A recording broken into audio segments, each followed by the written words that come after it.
Today, we're going to touch on something very brief on startup and proper commissioning of a refrigeration system. And one thing we need to have is access to high and low side, both for pulling a vacuum at startup and anytime we need to charge or recharge a system. One thing that is standard on Trenton condensing units are what we call these QuikVac valves.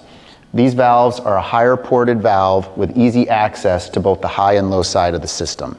The larger ports correlating with larger hoses allow you to pull a deeper vacuum quicker, which is essential when we're ensuring the system is leak-free and moisture-free before we charge it with refrigerant. With scroll compressor units, it's recommended to charge with liquid refrigerant on the high side, making this QuikVac valve a very useful device in doing so.